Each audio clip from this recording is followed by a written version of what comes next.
नमस्कार, म Hari Prajapati, social studies शिक्षक र आजको सेसनमा हामी योभन्दा अघिल्लो सेसनमा हामीले जुन कन्स्टिट्युसनल बडिज अथवा संवैधानिक निकायहरूको विषयमा छलफल गरेका थियौँ। त्यही विषयको केही संवैधानिक विषयहरू बाँकी छन् छलफल गर्नुपर्ने र हामीले अघिल्लो सेसनमा संवैधानिक विषय अन्तर्गत अख्तियार दुरुपयोग अनुसन्धान आयोग, त्यस्तै यो महालेखा परीक्षक, त्यस्तै यो निर्वाचन आयोग र लोकसेवा आयोगको विषयमा छलफल गरिसकेका थियौँ र समय अभावको कारणले गर्दा संवैधानिक निकायहरूको सबै निकायहरू विषयमा हामीले छलफल गर्न पाएका थिएनौँ र आजको सेसनमा संवैधानिक निकायहरू अनि संविधानमा व्यवस्था भएको अन्य आयोगहरूको विषयमा हामी छलफल गर्नेछौँ। विद्यार्थी भाइ बहिनीहरू, यो संवैधानिक निकायहरूको बारेमा फेरि एकचोटि तपाईहरुलाई म रिभाइज गर्न चाहन्छु। Constitutional bodies means an important bodies of the government. The state has mentioned them and provisioned them in constitution. Constitution मा स्टेटले एकदम विशेष रूपमा व्यवस्था गरेका निकायहरूलाई हामी संवैधानिक निकाय भनेर भन्छौँ। And in our constitution 2072, from part 21 to part 26, there is a provision of constitutional bodies. र त्यो constitutional bodiesहरुमा हामीले चारवटा बडिजहरु पार्ट 21 मा म्यानेज भएको अथवा व्यवस्था भएको, पार्ट 22 मा व्यवस्था भएको, पार्ट 23 मा व्यवस्था भएको र पार्ट 24 मा व्यवस्था भएको चारवटा कन्स्टिट्युसनल बडिजहरुको बारेमा हामीले डिस्कस गरिसकेका छौं भने आज फेरि दुईवटा कन्स्टिट्युसनल बडिजहरु जुन बाँकी छन् त्यसको बारेमा पनि डिस्कस गर्छौं अनि त्यसपछि कन्स्टिट्युसनल कमिसन्सको बारेमा पनि डिस्कस गर्छौं। कन्स्टिट्युसनल कमिसन्स भनिसकेपछि नेपालको संविधानमा पार्ट 27 मा प्रोभिजन भएको कन्स्टिट्युसन। अब सुरु गरौं। कन्स्टिट्युसनल बडिज कै एउटा इम्पोर्टेन्ट यो बडी हो अथवा संवैधानिक निकाय हो, यो भनेको राष्ट्रिय मानव अधिकार आयोग और नेशनल ह्युमन राइट्स कमिसन। स्क्रिनमा हेरौं कसरी फर्म हुन्छ त national human rights commission. How is it formed और what is the formation process of constitutional body national human right commission। हामीले पहिला पनि डिस्कस गरिसकेका छौं। अघिल्लो सेसनमा सबै कन्स्टिट्युसनल बडिजहरु जुन छन् फर्मेसन प्रोसेस प्राय सबै सिमिलर छन्। त्यसैले यो कन्स्टिट्युसनल बडिजको पनि जुन फर्म हो यो पनि सिमिलर छ। तपाईहरुले यदि अघिल्लो सेसनको क्लासलाई हेर्नु भएको छ भने त्यस्तै खालको सिमिलर कुराहरू यसमा पनि छन्। हेर्नुस् त, सबैभन्दा पहिले यो जुन नेशनल ह्युमन राइट्स कमिसन हो, यो नेशनल ह्युमन राइट्स कमिसन संविधानको पार्ट 25 मा national human rights commission is mention in part 25 of the present constitution. त्यस्तै यो कन्स्टिट्युसनमा एकजना अध्यक्ष, 1 चेयरपर्सन एन्ड 4 मेम्बर्स, 4 जना सदस्यहरूको व्यवस्था भएको छ भने अर्को सबै कन्स्टिट्युसनल बडिजहरुको मेम्बरहरू र चीफहरू र कमिशनर्सहरूको जुन हामीले कुरा गरेका छौं यो पनि यसको टेन्योर जुन छ, वर्किङ पिरियड जुन छ, नियुक्ति मितिले 6 वर्ष, 6 years after the appointment, the tenure or working period is। र अर्को चाहिँ छ यो जुन संवैधानिक परिषदको सिफारिसमा यसका अध्यक्ष र सदस्यहरूको सबैको नियुक्ति राष्ट्रपतिले गर्ने। The president of the country appoints all the members, chiefs and commissioners as usual in other constitutional bodies। र अर्को चाहिँ हामीले पहिला पनि भनिसकेका छौँ, कुनै पनि संवैधानिक निकायका सदस्यहरू होस् या अध्यक्ष या आयुक्त कुनै पनि व्यक्तिको पुनः नियुक्ति नहुने भनिसकेपछि हामीले के बुझ्नुपर्छ भन्दाखेरि 6 वर्षसम्मको जुन नियुक्ति छ त्यो अवधि छ त्यो सकिसकेपछि पनि हुँदैन र अध्यक्षको त यो पुनः नियुक्ति हुँदैन र सदस्यहरूको यदि कुनै नियुक्तिको यदि समय बाँकी छ, यदि कुनै सदस्यले अघिल्लो सेसनमा पनि हामीले डिस्कस गऱ्यौँ, कुनै सदस्यले यदि 2 वर्ष काम गरेर 2 वर्षपछिको पदावधि पछि यदि उसले अध्यक्षमा आफू नियुक्ति हुन चाहन्छ भने पहिलाको जति वर्ष काम गरेको त्यो नियुक्ति वर्षलाई पनि गणना गरेर नियुक्ति गरिन्छ भनेर हामीले डिस्कस गरेका छौँ र यसमा पनि सेम त्यही हो भने अब what are the functions, power and duties of national human rights commission. के हुन् त काम, कर्तव्य र अधिकार? यो ह्युमन राइट कमिसनको काम, कर्तव्य र अधिकार के हुन् त हेरौँ, स्क्रिनमा हेरौँ। सबैभन्दा पहिले मानव अधिकारको सम्मान, संरक्षण र सम्वर्धन तथा त्यसको प्रभावकारी कार्यान्वयनलाई सुनिश्चित गर्नु भनेको छ। अब यसलाई हामीले एकदम सिम्पली लेख्ने बेलामा हामीले बुझ्नुपर्ने टु प्रोटेक्ट ह्युमन राइट्स, त्यस्तै to simply and effectively implement the human rights, to ascertain the human rights, हामीले यसरी बुझौँ। त्यस्तै मानव अधिकार उल्लङ्घन र त्यसको दुरुत्साहन भएको विषयमा छानबिन गर्ने, to investigate the violation of human rights. कुनै ठाउँमा यदि मानव अधिकार उल्लङ्घन भएका घटनाहरू भयो अथवा मानव अधिकार उल्लङ्घन भएको, मानव अधिकारलाई दुरुत्साहन गरेका कुनै त्यस्ता केसहरू छन् भने त्यो विषयमा इन्भेस्टिगेट गर्ने, छानबिन गर्ने, अनि त्यसपछि त्यस्ता व्यक्ति, सङ्घ संस्था, any individual or institutions that has violated human rights भने त्यस्तालाई कारबाहीको लागि सिफारिस गर्ने, टु रिकमेन्ड फर एक्सन। र अर्को छ मानव अधिकारको उल्लङ्घन हुनबाट रोक्न अथवा रोक्ने जिम्मेवारी र कर्तव्य पाएका व्यक्तिहरू जसले जिम्मेवारी लिइराखेका छन्, त्यस्ता जिम्मेवारी लिइराखेका व्यक्तिहरूले यदि जिम्मेवारी राम्रोसँग वहन गरेन भने त्यस्ता व्यक्ति सङ्घ संस्था उपर पनि कारबाही गर्नको लागि सम्बन्धित अधिकारी समक्ष सिफारिस गर्ने, to recommend for the actions for those people, those institutions who do not fulfil their duties and responsibility to protect human rights. भने अर्को छ मानव अधिकार उल्लङ्घन गर्ने व्यक्ति या संस्था विरुद्ध मुद्दा चलाउने, to file a case against those people and institution that violate human rights. त्यस्तै अरू पनि बाँकी छन् ह्युमन राइट्ससँग सम्बन्धित यो फङ्सन्सहरू, जस्तै मानव अधिकारको चेतना अभिवृद्धि गर्ने भनेर भनेको छ, to increase the awareness for human rights.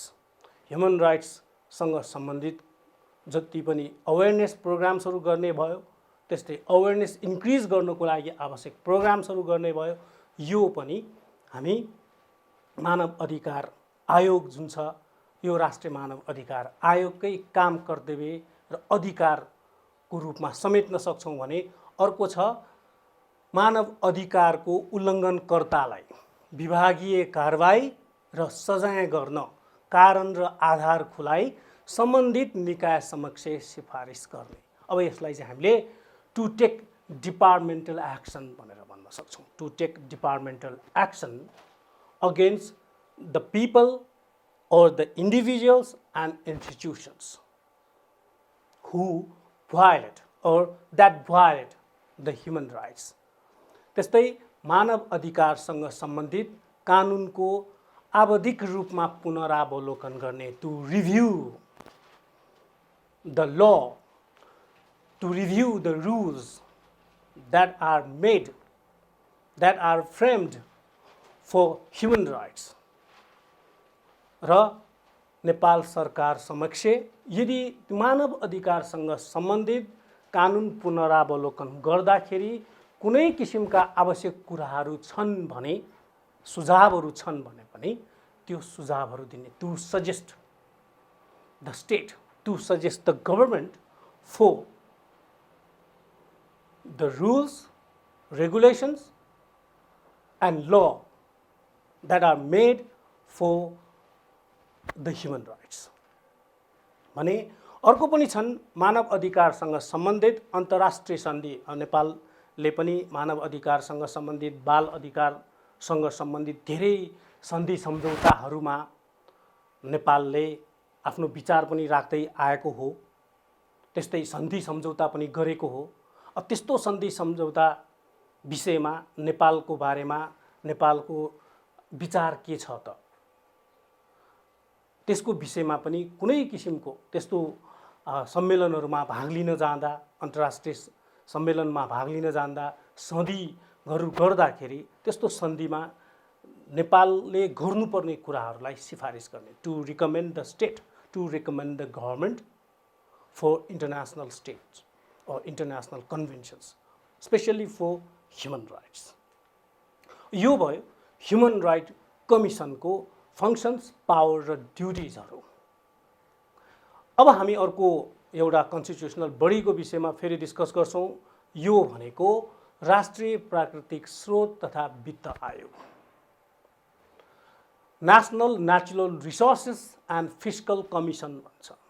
नयाँ आयोग हो यो, र यो पनि संविधानमा जुन व्यवस्था भएको छ, संविधानमा व्यवस्था भएको जुन छ त्यो सबै अन्य जति पनि आयोगहरू छन्, बडिजहरू छन्, त्यो बडिजहरूसँग सिमिलरै छ। सबैभन्दा पहिले यसको गठन प्रक्रियातिर जाउँ। गठन प्रक्रिया प्राय सबै कन्स्टिट्युसनल बडिजहरूको यो फर्मेसन प्रोसेस सिमिलर छन्। All the constitutional bodies formation process are similar. सबैभन्दा पहिले जसरी हामीले मानव अधिकार आयोगको कुरा गऱ्यौँ, यो पार्ट 25 मा मेन्सन भएको छ भनेर भनेछौँ नि, त्यो जस्तै यो जुन नेचुरल रिसोर्सेस र फिस्कल कमिसन जुन छ त्यो चाहिँ पार्ट 26 मा मेन्सन भएको। हामीले बुझ्ने पार्ट 26, मेन्सन इन पार्ट 26। त्यस्तै यसमा चेयरपर्सन 1 एन्ड म्याक्सिमम 5 मेम्बर्स, बढीमा 5 जनासम्म सदस्य हुन सक्छ, 1 जना अध्यक्ष, 5 जनासम्म यसमा सदस्य हुन सक्छ फर्मेसन प्रोसेस। र फर्मेसन प्रोसेसको बारेमा अघिल्लो क्लासमा पनि हामीले डिस्कस गऱ्यौँ। यो जुन फर्मेसन प्रोसेसको अन्तर्गत यो मेम्बर्सहरू हुने जुन प्रोभिजन छ, त्यो मेम्बर्सहरू हुने प्रोभिजन चाहिँ थपघट हुन सक्छ, सबैमा सिमिलर हुँदैन। कुनैमा यो आवश्यकता अनुसार कुनैमा बढी, कुनैमा कम हुन सक्छ। भने यसको जुन एपोइन्टमेन्ट छ त्यो एपोइन्टमेन्ट भएको 6 वर्षसम्म यसको टेन्यर या कार्य अवधि हुन्छ भने अर्को कन्स्टिट्युसनल काउन्सिलको रिकमेन्डेसनमा राष्ट्रपतिले यसलाई अपोइन्ट गर्ने, सबै मेम्बर्सहरूलाई र चेयरपर्सनलाई एपोइन्ट गर्ने प्रोभिजन छ। र अपोइन्टमेन्टको प्रोभिजन पनि सबै सिमिलर छ। भने अर्को यो जुन चेयरपर्सन छ या कमिसनर छ, अघि पनि हामीले डिस्कस गरिसकेका छौँ कि एकचोटि नियुक्ति भइसकेपछि, एक पटकको लागि नियुक्ति भइसकेपछि अध्यक्ष फेरि पुननियुक्ति हुँदैन भने सदस्यहरू पुननियुक्ति हुन सक्छन्। अध्यक्षको पदमा पनि नियुक्ति हुन सक्छ, पुननियुक्ति हुन सक्छ। तर आफू पहिला सदस्य भएर काम गरिसकेको भए त्यसको मितिलाई पनि गणना गर्छ, त्यसको अवधिलाई पनि गणना गर्छ। अब यो जुन नेचुरल रिसोर्स र फिस्कल कमिसनको फङ्सन्सहरू के त, यसको फङ्सन्सहरू के अनि पावर र ड्युटिजहरू के र यो फङ्सन्स, पावर र ड्युटिजहरू विषयमा हामीले डिस्कस गर्नुभन्दा पहिले अलिकति हामीले अहिलेको हाम्रो जुन स्टेट स्ट्रक्चर छ त्यो स्टेट स्ट्रक्चरलाई, पोलिटिकल स्ट्रक्चरलाई पनि बुझ्नुपर्छ। अहिले हाम्रो देशको पोलिटिकल स्ट्रक्चरलाई हामीले बुझ्ने हो भने हामी सबैलाई थाहा छ कि हाम्रो देश अहिले सङ्घीयतामा गइसकेको छ, सङ्घीय देश भइसकेको छ र सङ्घीय व्यवस्थामा केन्द्रीय सरकार अथवा सङ्घीय सरकार, प्रदेश सरकार र स्थानीय सरकार हुन्छ। तीनटा तहका सरकारहरू छन्। There are 3 levels of government in our country according to the provision of federal ल।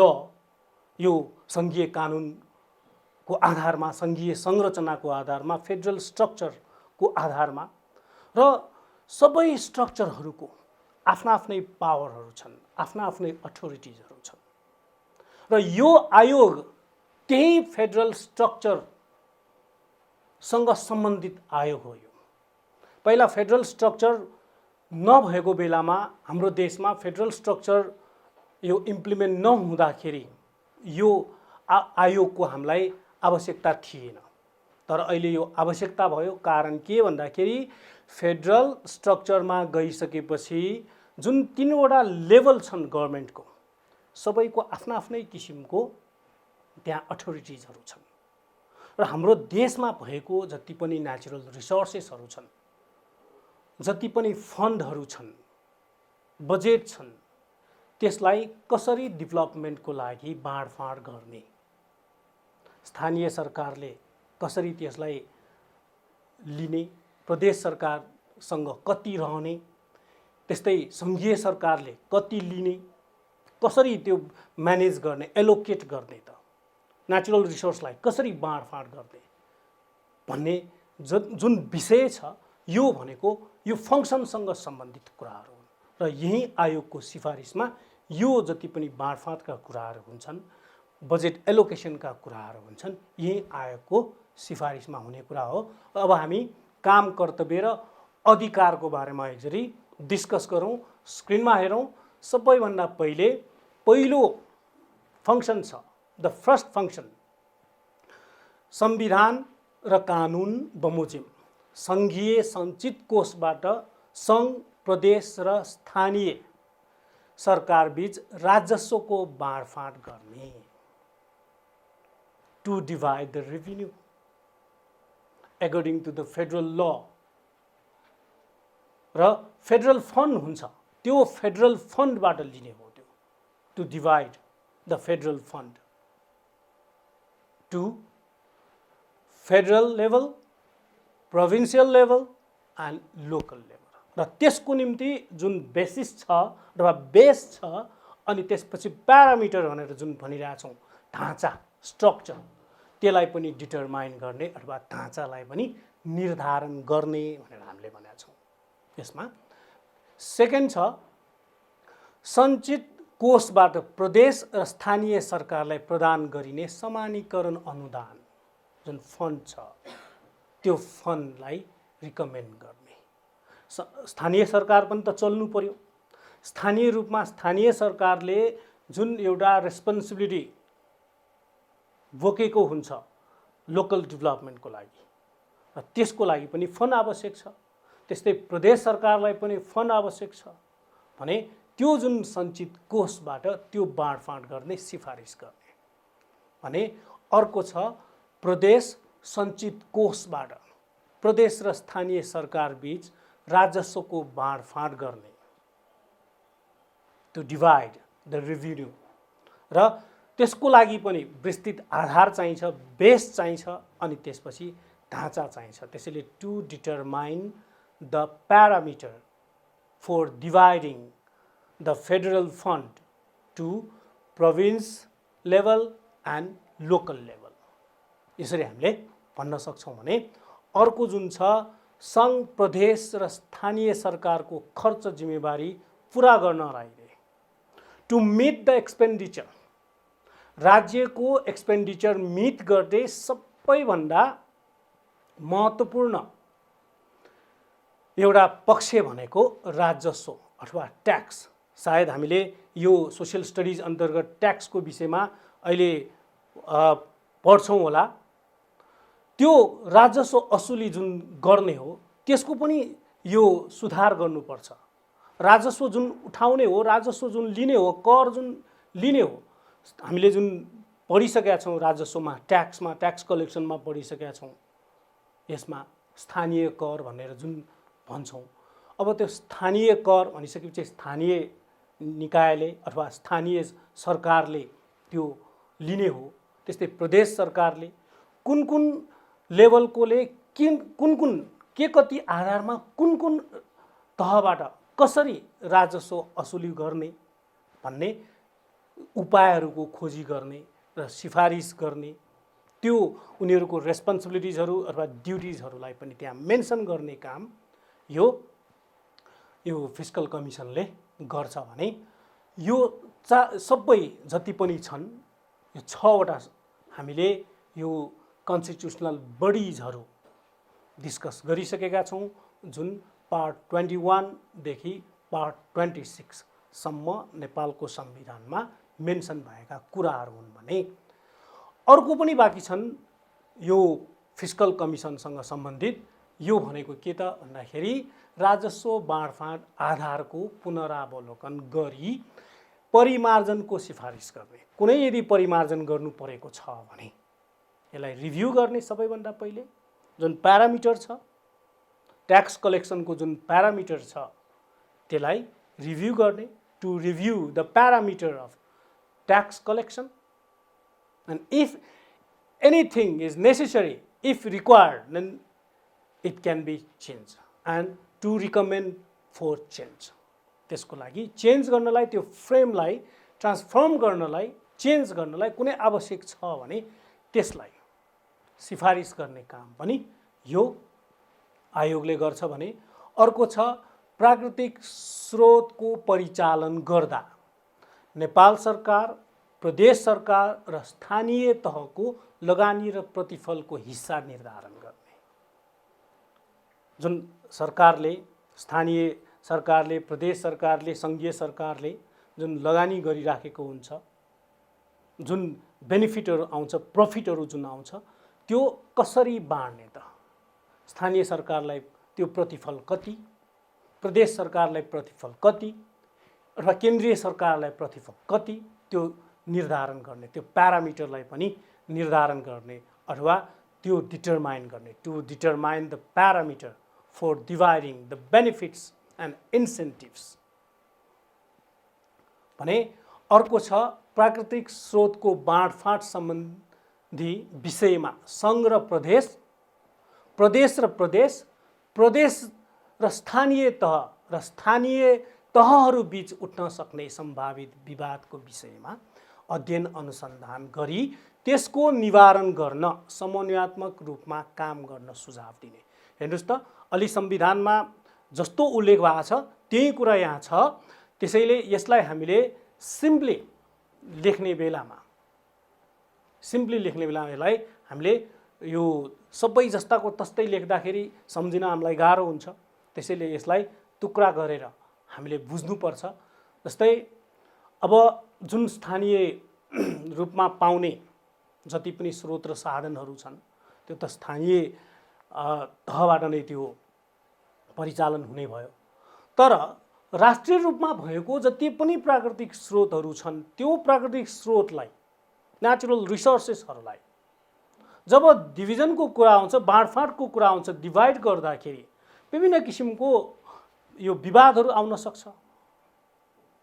एउटा हामीले यो सङ्घीयताको अथवा विषयमा कुरा गर्दाखेरि संघीयतामा सबैभन्दा एउटा समस्याको रूपमा चुनौतीको रूपमा आउन सक्ने विषयमा हामीले फेडरल सिस्टम पढ्दाखेरि पनि डिस्कस गरिसकेका छौँ कि प्रदेशहरू बीचमा यहाँ विवाद हुन सक्छ, कन्फ्लिक्ट हुन सक्छ नेचुरल रिसोर्सलाई युज गर्ने विषयमा। While using natural resource, there may arise conflict among the states, among the provinces. We read it, we did it. अब यसलाई यो विवाद समाधान गर्ने सबैभन्दा पहिले त सङ्घीय सरकार अथवा सङ्घीय तह र प्रदेश तहको बीचमा विवाद हुन सक्छ।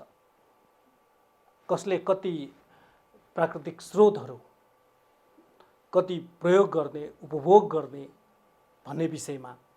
अर्को प्रदेशको बीचमा पनि हुन सक्छ। We have 7 provinces and among 7 provinces they may arise the conflict while using natural resources, while dividing natural resources.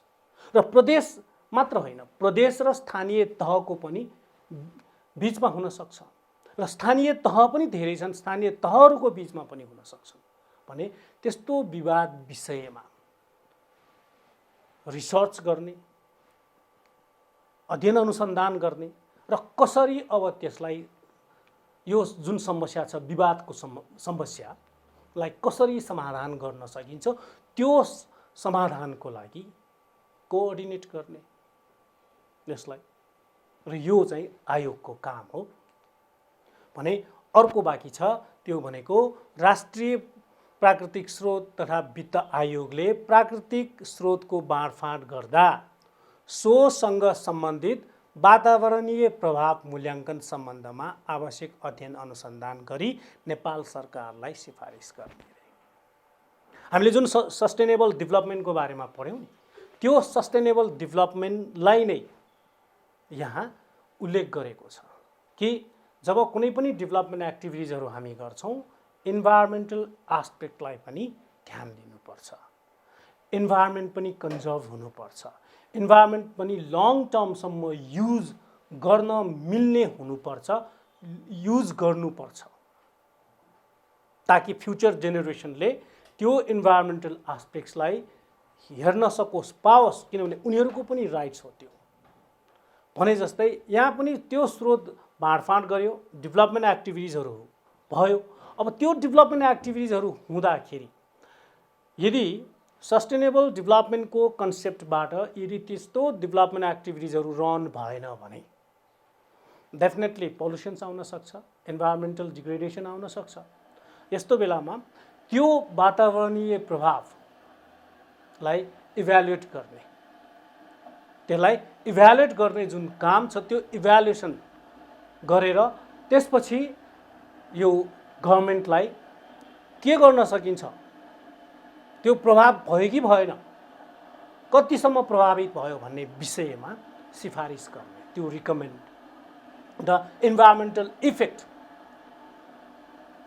To recommend the environmental effect to the government while dividing, while utilizing the natural resources भनेको छ भने। अब यो 6वटा जुन bodies of constitution अथवा constitutional बडिजको बारेमा हामीले discuss गरिसकेका छौँ। अब नेपालको संविधानमा पार्ट 27 मा मेन्सन भएको, नेपालको संविधानमा पार्ट 27 मा मेन्सन भएको अदर कन्स्टिट्युसनल कमिसन्स भनेर छ। यो 2072 सालको संविधानमा थप भएको एडिसनल एक्स्ट्रा कन्स्टिट्युसनल कमिसन्सहरू हुन् जुन पार्ट 27 मा मेन्सन भएको छ भने यसलाई आर्टिकल वाइज अथवा धारा, संविधानको धारा अनुसार यसलाई प्रोभिजन गरेको छ अथवा व्यवस्था गरेको छ संविधानमा है। यही विषयमा हामी डिस्कस गर्दैछौँ। अब के हुन् त अदर कन्स्टिट्युसनल कमिसन्स, सबैभन्दा पहिले स्क्रिनमा हेरौँ के कन्स्टिट्युसनल कमिसन्सहरू छन्, के हुन् त। फर्स्ट वान राष्ट्रिय महिला आयोग, National Women Commission. The first constitutional commission is National Women Commission. Second one, National Dalit Commission, राष्ट्रिय दलित आयोग। थर्ड वान राष्ट्रिय समावेशी आयोग अथवा National Inclusion Commission. Fourth one Indigenous Nationalities Commission और आदिवासी जनजाति आयोग। Fifth one Madhesi Commission, Madhesi आयोग। And sixth one Tharu Commission, Tharu आयोग। सेभेन्थ मुस्लिम कमिसन अथवा मुस्लिम आयोग। यो जुन 7वटा आयोगहरू छन् यो थप गरिएका आयोगहरू हुन् संविधानमा व्यवस्था गरेको। र यसमा राम्रोसँग हामीले बुझ्नुपर्ने कुरा के भनेर भन्दाखेरि यो 7वटा कन्स्टिट्युसनल जुन कमिसन्सहरू छन् त्यो कमिसन्सहरू पार्ट 27 मा मेन्सन भएको र पार्ट 27 मा मेन्सन भएको र यो आर्टिकल वाइज यसलाई मेन्सन गरेको छ। अब यो आयोगहरूको एउटा आयोगहरूको विषयमा पनि फेरि छलफल गरौँ र यो गठन प्रक्रिया जुन छ त्यो गठन प्रक्रिया र नियुक्ति प्रक्रिया प्राय सबै सिमिलर छन्, हामीले बुझ्नुपर्ने सिमिलर छन्। त्यसैले यो सिमिलर कुराहरूलाई हामी फेरि एकचोटि रिभाइज गर्छौँ ताकि लङ टर्म मेमोरीमा रहिरहोस्। यसको विशेषताहरू हेरौँ। सबैभन्दा पहिले यो संवैधानिक आयोगहरू जुन छन् त्यसको विशेषताहरू के हुन् भन्दाखेरि यो चाहिँ पार्ट 27 मा मेन्सन भएको। One of the important characteristics of constitutional commissions is it is mentioned in part 27. 7वटा आयोगहरू यो संविधानको भाग 27 मा उल्लेख भएको। 26 सम्म 21 देखि 26 सम्म संवैधानिक निकायहरू भयो। एउटा भागमा एउटा संवैधानिक निकायको बारेमा व्यवस्था गरेको भयो।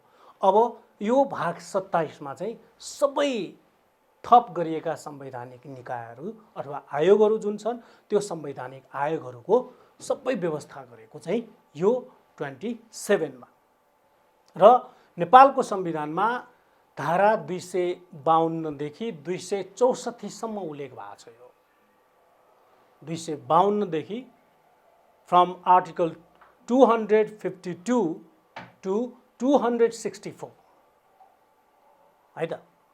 It is mentioned the provision of other constitutional commission is mentioned article wise from article 252 to 264 भने यो संवैधानिक निकायहरूको जस्तै व्यवस्था हो। यसको पनि विशेषता पनि उस्तै छ।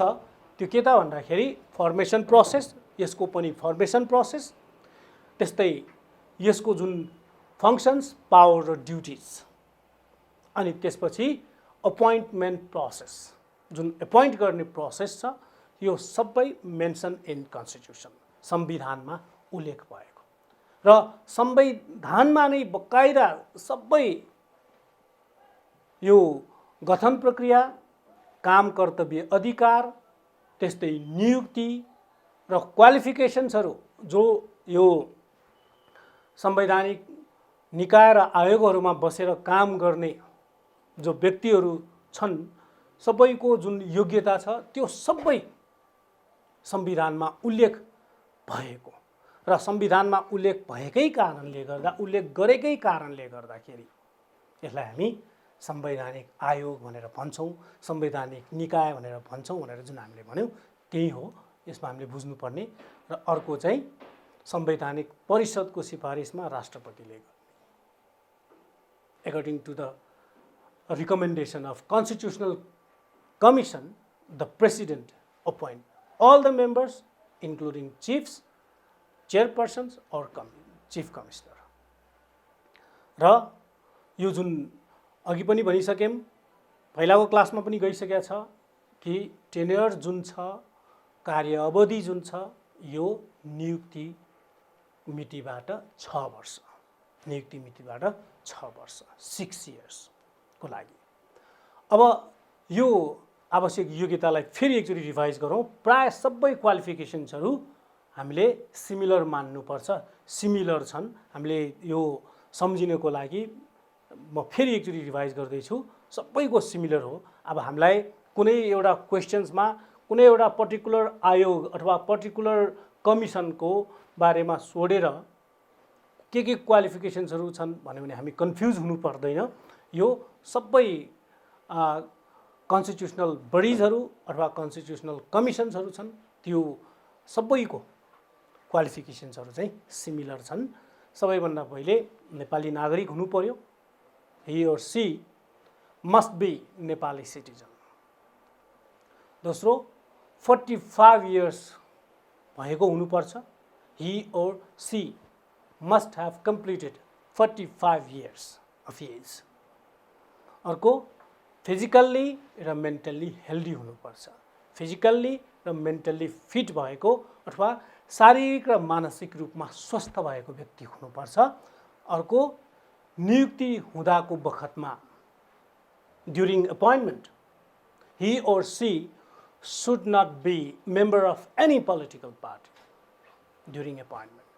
नियुक्ति हुँदाको बखतमा कुनै पनि व्यक्ति यो संवैधानिक निकायमा संवैधानिक आयोगमा बसेर काम गर्ने व्यक्ति जो छन् कुनै पनि राजनीतिक दल र राजनीतिक पार्टीको सदस्य भएको हुनु हुँदैन। he or she should not be member of any political party during appointment भन्ने। अर्को छ उच्च नैतिक चरित्र भएको, high moral character। he or she should have high moral character। उच्च नैतिक चरित्र भएको हुनुपर्छ भने। अर्को चाहिँ संवैधानिक व्यवस्था अनुसार संविधानमा उल्लेख भए अनुसारको क्वालिफिकेसन्स हुनुपर्छ। यो क्वालिफिकेसन विषयमा संविधानमा व्यवस्था भए अनुसार भनेर हामीले भनेको कारण के भन्दाखेरि आवश्यकता, शैक्षिक योग्यता, आवश्यकता, उसले पहिला कुनै ठाउँमा कुनै सरकारी निकायमा काम गरेर आएको उसको अनुभव त्यो फरक हुन सक्छ। जस्तै अस्ति हामीले भनिसक्यौँ यो जुन महालेखा परीक्षकको विषयमा कुरा गर्नुपर्दा अकाउन्ट विषयमा राम्रो ज्ञाता हुनु पर्यो।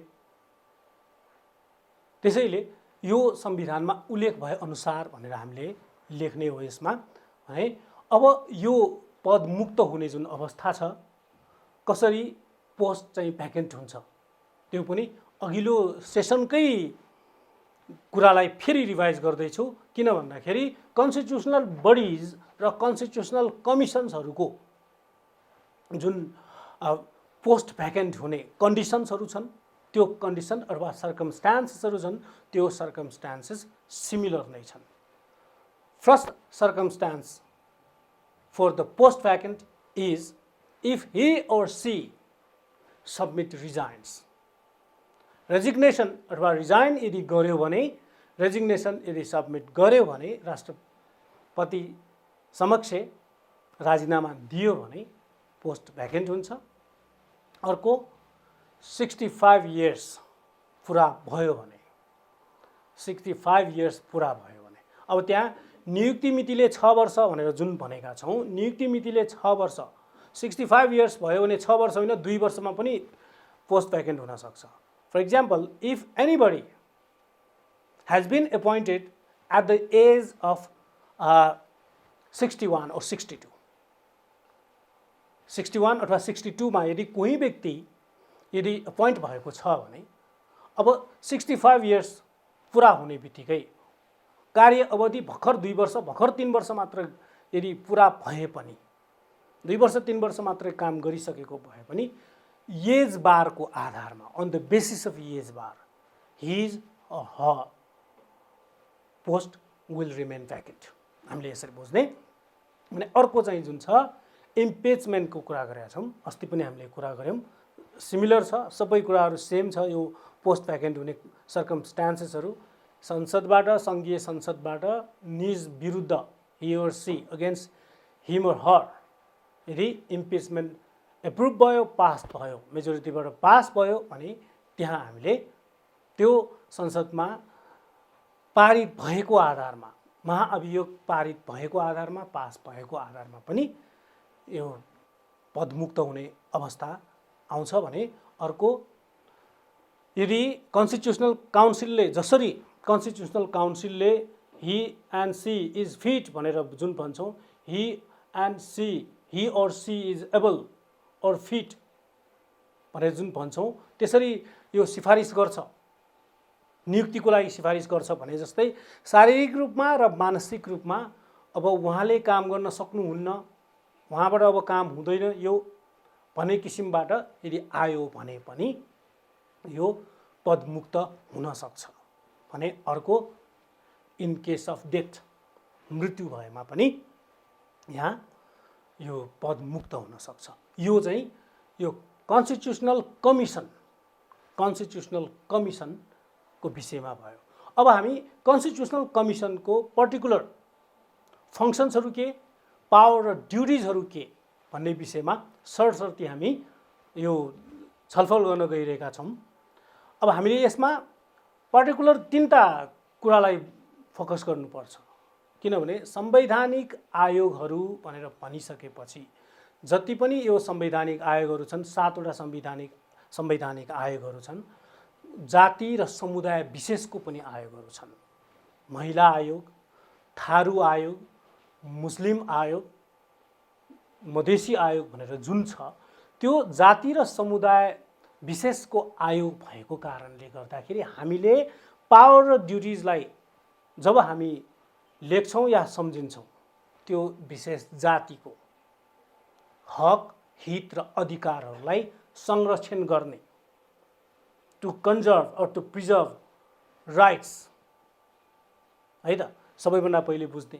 त्यस्तै विभिन्न किसिमको प्रोग्राम्सहरूलाई त्यहाँ प्लानिङहरू गर्ने, प्लानहरू बनाउने, योजना तर्जुमा गर्ने भनेर जुन भन्छौँ त्यो हामीले बुझ्ने। जस्तै महिला आयोगको यहाँ फङ्सन्स भनिसकेपछि महिलाहरूको हक र हितलाई ध्यान दिने भयो, महिलाहरूको पक्षमा वकालत गर्ने भयो, महिला अधिकारलाई सम्मान गर्ने भयो, प्रिजर्भ गर्ने भयो, महिला अधिकारसँग सम्बन्धित कुराहरूलाई। अब मुस्लिम आयोगको पनि चाहिँ मुसलमानहरूको, थारू आयोग भने चाहिँ थारूहरूको, यसरी हामीले पर्टिकुलर जाति या समुदायसँग सम्बन्धित आयोगहरू भएकोले हामीले सम्झिने बेलामा हक र हितलाई, राइट्स र वेलफेयरलाई हामीले ध्यान दिने, त्यो अनुसारको प्लान्स र प्रोग्राम्सहरूलाई यो फ्रेम गर्ने विषयमा हामीले लेख्नुपर्छ र तयारी गर्नुपर्छ, त्यो अनुसार तयारी गर्नुपर्छ। अहिले हेरौँ एकचोटि सरसर्ती म जाँदैछु यसमा। सबैभन्दा पहिले राष्ट्रिय महिला आयोग, यो गठन प्रक्रियामा अघिको जस्तै हो, सबै संवैधानिक जति पनि आयोगहरू छन्, निकायहरू छन्, गठन प्रक्रिया प्राय सिमिलर छ। यो चाहिँ पार्ट 27 मा छ, हामीले बुझ्ने पार्ट 27 सबै यो कन्स्टिट्युसनल थप गरिएका आयोगहरू, कन्स्टिट्युसनल कमिसनहरू पार्ट 27 अन्तर्गत 252 article 252 according to the article 252। त्यस्तै एकजना अध्यक्ष, चेयरपर्सन, 1 चेयरपर्सन, 4 अदर मेम्बर्स। अर्को चाहिँ नियुक्ति मितिले 6 वर्ष, 6 इयर्स आफ्टर द एपोइन्टमेन्ट, र अर्को कन्स्टिट्युसनल काउन्सिलले रिकमेन्ड गर्ने अनि त्यसपछि प्रेसिडेन्टले एपोइन्ट गर्ने। अब के त अधिकारहरू, फङ्सन्स के त, पावर र ड्युटिजहरू के त, हक हितसँग अघि भने नि सम्बन्धित पोलिसिजहरू, सम्बन्धित कानुनहरू निर्माण गर्ने, कार्यक्रमहरू तर्जुमा गर्ने र त्यसपछि नेपाल सरकार समक्ष पेश गर्ने, नेपाल सरकारलाई सुझावको रूपमा दिने हामीले बुझ्ने। दोस्रो, जति पनि यो कानुनहरू छन्, महिलासँग सम्बन्धित कानुनहरू छन्, संविधानमा उल्लेख भएका मानव अधिकारका कुराहरू छन्, यो भयो कि भएन, लागू भइरहेछन् कि छैन भन्ने विषयमा अनुगमन गर्ने, मोनिटर गर्ने, अनि त्यसको प्रभावकारी जुन इम्प्लिमेन्टेसनको लागि गभर्मेन्टलाई रिकमेन्ड गर्ने। अर्को यो इन्क्लुड गर्ने, महिलाहरूलाई पनि यो मेन स्ट्रिममा, नेसनल डेभलपमेन्टको मेन स्ट्रिममा इन्क्लुड गर्ने, to include womens, to include all the womens womens from all the regions, womens from all the level, सबैलाई इन्क्लुड गर्ने in the main stream of development. र मेन स्ट्रिम अफ डेभलपमेन्ट भनिसकेपछि सबै राज्यको सबै निकाय सबै तहहरूमा चाहिँ त्यहाँ इन्क्लुड गर्ने। र अर्को जुन हामी जेन्डर इक्वालिटीका कुराहरू गरिरहेछौँ, वुमेन्स इम्पावरमेन्टका कुराहरू गरिरहेछौँ, त्यसलाई मेन्टेन गर्नको लागि, त्यसलाई सस्टेन गर्नको लागि लिगल प्रोभिजन जुन आवश्यक छ, कानुनी व्यवस्था जुन छ, त्यो आवश्यक थप यदि कुनै कानुनी व्यवस्था आवश्यक हो भने त्यसको विषयमा अध्ययन गर्ने, त्यसको विषयमा अनुसन्धान गर्ने र सम्बन्धित निकायलाई चाहिँ सिफारिस गर्ने। भने अर्को जुन छ, हाम्रो देशमा धेरैभन्दा धेरै महिलासँग सम्बन्धित हिंसाहरू हुन्छन्, वुमेन्स भायोलेन्स, डोमेस्टिक भायोलेन्स धेरै हुन्छन्। भने त्यस्तो डोमेस्टिक भायोलेन्स र वुमेन्स भायोलेन्सहरू जुन भइरहेछ त्यसलाई न्यूनीकरण गर्ने, त्यसलाई घटाउने, त्यसलाई अन्त्य गर्ने र महिलाहरूको हक र हित पक्षमा वकालत गर्ने। यो भयो महिला आयोग। अब दलित आयोगको पनि त्यस्तै हो। दलितहरू जो छन् उनीहरूकै पक्षमा हामीले बुझ्ने गठन प्रक्रिया हेरौँ। सबैभन्दा पहिले गठन प्रक्रियामा यो जुन 252 धारा 252 मा महिला आयोग भनेर जुन भनिरहेका छौँ, त्यो जस्तै 255 मा article 255 in the article 255 this commission, the provision of this commission is mentioned.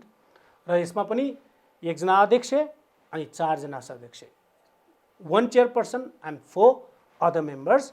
र जुन अपोइन्टमेन्टको कुरा गरिरहेछौँ, जुन टेन्योरको कुरा गरिरहेछौँ, 6 वर्ष अनि संवैधानिक परिषद जो छ त्यो संवैधानिक परिषदको सिफारिसमा राष्ट्रपतिले नियुक्ति गर्ने। यो सिमिलर छ। म यसलाई धेरै लामो समयसम्म यो समय दिन चाहन्न। अब यसको पनि दलित आयोगको फङ्सन्सहरू एकचोटि हेरौँ। दलित समुदायको हितका लागि जातीय छुवाछुत, उत्पीडन र विभेदको अन्त्य गर्न पहल गर्ने। जुन हामी कहाँ छुवाछुतका कुराहरू छन्, सामाजिक समस्याको रूपमा जुन छ, विकृतिको रूपमा जुन छ, त्यो छुवाछुतलाई अन्त्य गर्नलाई के कस्ता कानुनी व्यवस्थाहरू ल्याउन सक्छौँ, अझ धेरै प्रभावकारी कसरी गर्न सकिन्छ भन्ने विषयमा पहल गर्ने यसमा एउटा।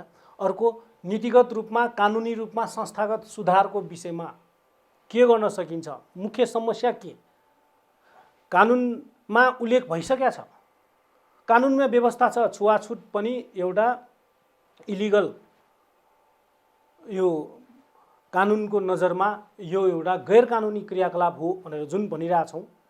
अब त्यति हुँदाहुँदै पनि नेपालमा छुवाछुतको त पूर्ण रूपमा अन्त्य भएको छैन। यसको अध्ययन अनुसन्धान गर्ने, अध्ययन गर्ने अनि कसरी गर्न सकिन्छ, व्यावहारिक रूपमा यसलाई कसरी यो अन्त्य गर्न सक्छ, हाम्रो समाजबाट, हाम्रो देशबाट यो छुवाछुतलाई अन्त्य गर्ने, दलितहरूप्रतिको जुन व्यवहार छ, उच्च नीचको जुन व्यवहार छ, त्यसलाई कसरी कम गर्न सकिन्छ, अन्त्य गर्न सकिन्छ भन्ने विषयमा सरकारलाई अध्ययन गरिसकेपछि सिफारिस गर्ने, टु रिकमेन्ड द गभर्मेन्ट।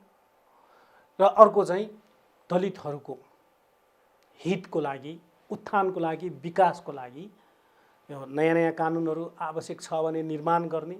र त्यो कानुनको निर्माण मुख्य कुरा होइन, कानुनको निर्माण भइसकेपछि त्यसलाई प्रभावकारी कार्यान्वयन गर्नुपर्छ अथवा इफेक्टिभ इम्प्लिमेन्टेसन चाहिन्छ।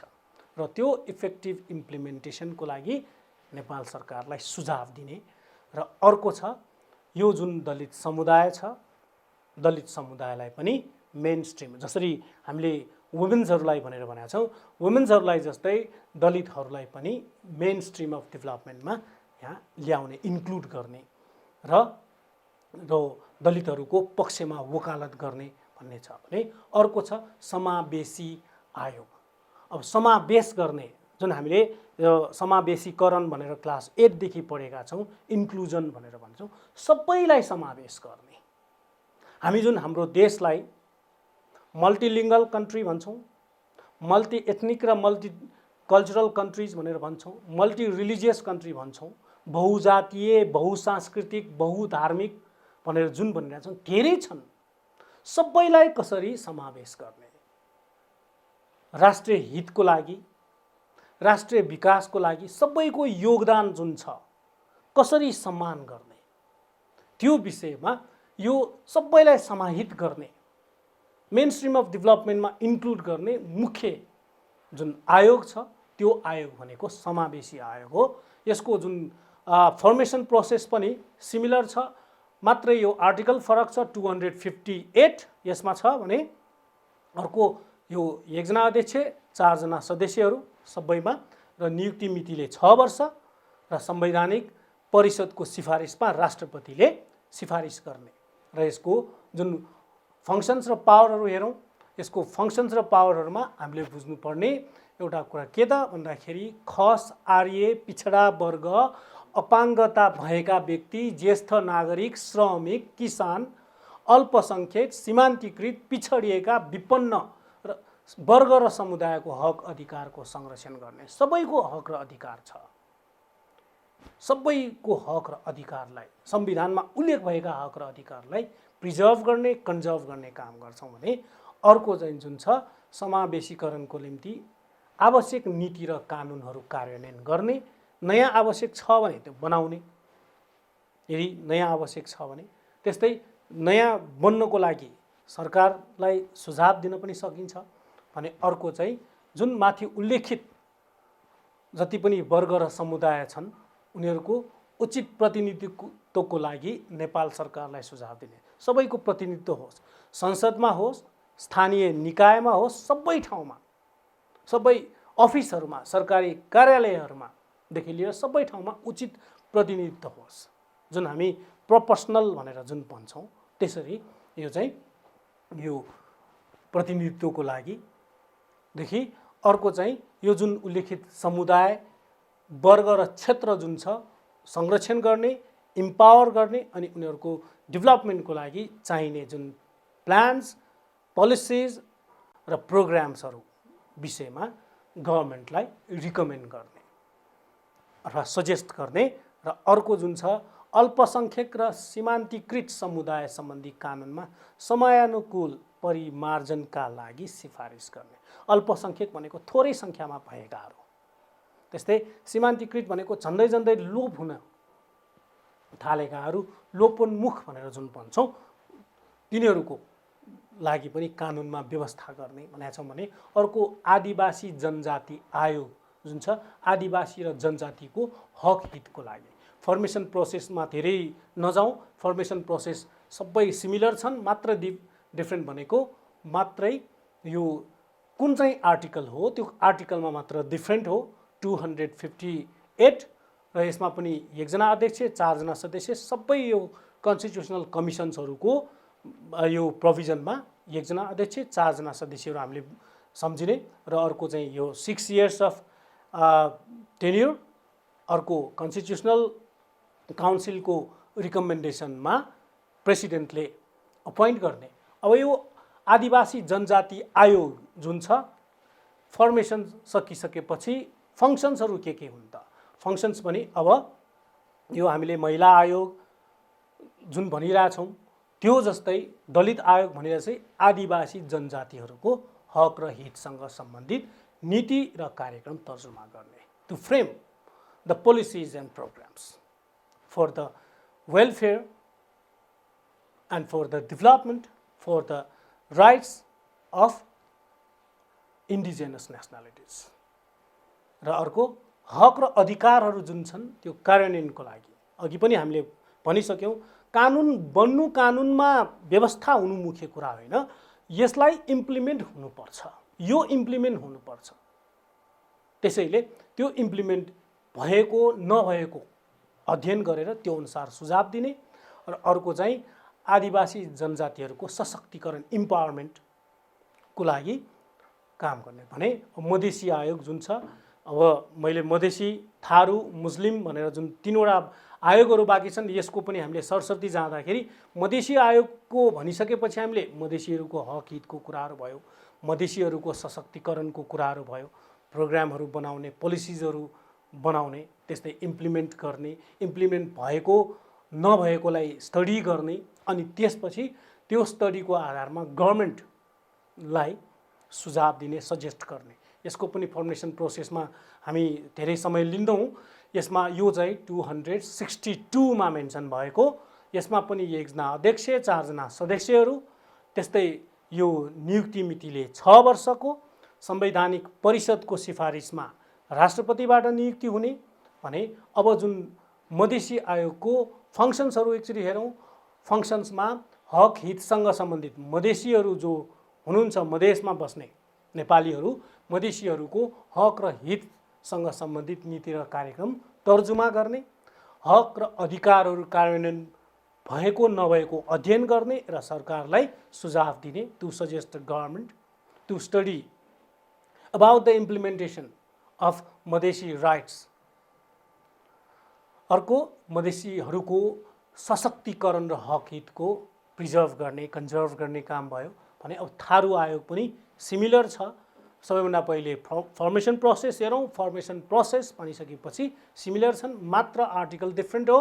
यो आर्टिकल 263 मा मेन्सन भएको छ भने 4 सदस्य 1 अध्यक्ष, त्यस्तै नियुक्ति मितिले 6 वर्ष, संवैधानिक परिषदको सिफारिसमा राष्ट्रपतिले नियुक्ति गर्ने र थारू आयोग अथवा थारू कमिसनको फङ्सन्स, पावर र ड्युटिजहरू हेरौँ। अघि मधेसीको जस्तै हो, थारूहरूको हक र हितसँग सम्बन्धित नीति र कार्यक्रमहरू तर्जुमा गर्ने, to frame the policies and programmes. त्यस्तै थारू जातिको हक र अधिकारहरू कार्यान्वयनको लागि सरकारलाई सुझाव दिने, सबैभन्दा पहिले कार्यान्वयन भएको नभएको के कति संविधानमा उल्लेख भएको छन् थारू जातिको हक हितको लागि, त्योसँग सम्बन्धित सुझावहरू दिने। अनि त्यसपछि थारू जातिको सशक्तिकरण र हक हितको लागि सम्वर्धन गर्ने भयो भने अर्को छ मुस्लिम आयोग। मुस्लिम आयोगको पनि गठन प्रक्रिया हेरौँ। गठन प्रक्रिया सिमिलर छ, यसलाई पनि हामी सरसर्ती हेर्न सक्छौँ। यो चाहिँ आर्टिकल 264 मा मेन्सन भएको। It is mention in the article 264 under part 27 of the constitution है त। र यसमा पनि 1 जना अध्यक्ष अनि 4 सदस्यहरूको व्यवस्था छ। परावधि 6 वर्ष, संवैधानिक परिषदको सिफारिसमा राष्ट्रपतिले नियुक्ति गर्ने। अब यो जुन छ यसको पनि फङ्सन्स, पावर र ड्युटिजहरू हेरौँ। फङ्सन र पावर ड्युटिजमा मधेसी आयोग र जुन हामी यो थारू आयोग भनेर जुन भनिरहेका छौँ त्यो जस्तै मुस्लिमहरूको हक र हितसँग सम्बन्धित नीति र कार्यक्रमहरूलाई तर्जुमा गर्ने अथवा फ्रेम गर्ने। अर्को हक र अधिकार कार्यान्वयनको लागि सरकारलाई सुझाव दिने, कार्यान्वयन भएको नभएको अध्ययन गर्ने। र अर्को इम्पावरमेन्ट र वेलफेयरको, राइट्स र वेलफेयरको हामीले प्रिजर्भ गर्ने। यसरी यो कन्स्टिट्युसनल कमिसनमा 7 वटा यो थप गरिएका आयोगहरू जुन छन् त्यो विषयमा हामीले सरसर्ती छलफल गरिसकेका छौँ। भने आजको यो सेसनमा यो सबै आयोगहरूको सिमिल्यारिटिजको लागि हामीले यो फ्रेम गर्नुपर्छ। सिमिल्यारिटिजहरू के छन्, डिफ्रेन्सहरू के छन्, क्यारेक्टरिस्टिक्सहरू के छन्। यो फङ्सन्सहरू त प्राय सबै सिमिलर छ यो फङ्सन्सहरू, त्यसैले त्यो मेन कुराहरूलाई हामीले याद गर्नुपर्छ। र केही होम एसाइनमेन्ट्स तपाईँहरूको लागि मैले यहाँ छोडिदिएको छु गृह कार्यको रूपमा। यो एकचोटि स्क्रिनमा हेर्नु होला। यो गृह कार्यको रूपमा तपाईँको अभ्यास गर्नु होला। र यो गृह कार्य सँगसँगै आजको सेसनबाट यहाँहरू घरमै बस्नुहोस्, सेफ हुनुहोस्, डिसिप्लिन हुनुहोस् र इक्जाम प्रिपेयर राम्रोसँग इक्जाम प्रिपेरेसनको आफ्नो जुन काम छ त्यसलाई चाहिँ कन्टिन्यू गर्नुहोस् भन्दै तपाईँहरूबाट बिदा हुन्छु। नमस्ते।